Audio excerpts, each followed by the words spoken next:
What no one tells you about the last conversation you'll ever have. You never know it's the last conversation. Not when you're pouring the coffee. Not when you're fumbling for your keys. Not even when you say goodbye at the door, thinking there's still time. We imagine final moments will come with warning signs.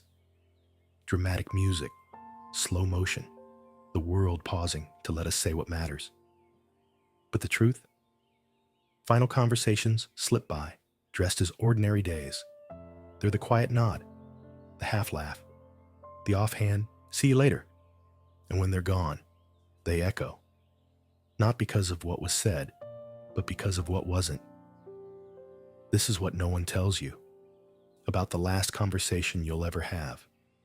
Maybe you've had a moment you now replay on a loop, a call you didn't return, a joke you cut short, or a text you ignored because you were tired, distracted, or just didn't feel like talking.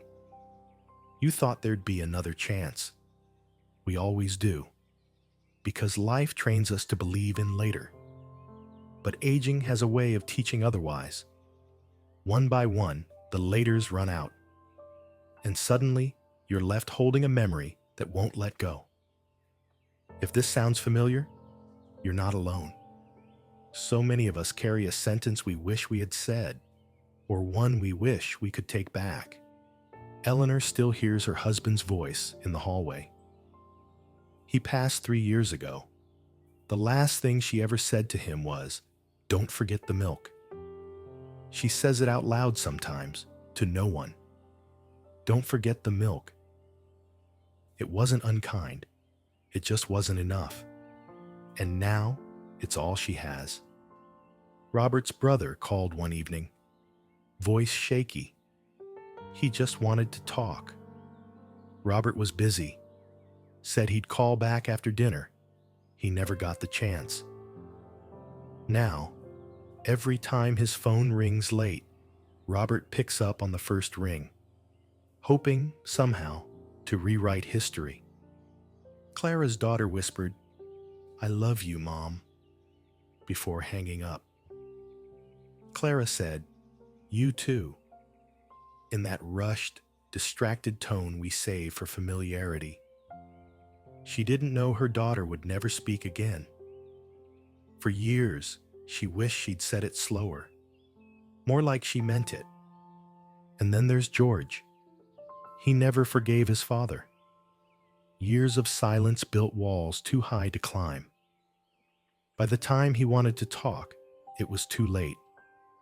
At the funeral, he spoke the words he'd withheld, but the casket didn't respond. These are the moments that haunt, not because they were dramatic, but because they were ordinary. And ordinary is where we live most of our lives. We rarely know when we're saying goodbye. Final words almost never feel final, which means every word holds more weight than we realize. The mundane matters. It's not the grand speeches we remember. It's the soft routines, the tone of voice, the warmth or coldness behind simple things. Forgiveness delayed is often forgiveness denied. The longer we wait to reach out, the more we gamble with silence becoming permanent. One widow told us, "I wish I had spoken like I knew it mattered, because it always matters, even when you think it's just Tuesday." That one line undid us, because Tuesday isn't special until it's the last one. Maybe the answer isn't to live in fear of every conversation being the last. Maybe it's to live as though every conversation matters, because they do. Final words aren't always chosen, but daily words are, and they echo longer than we think.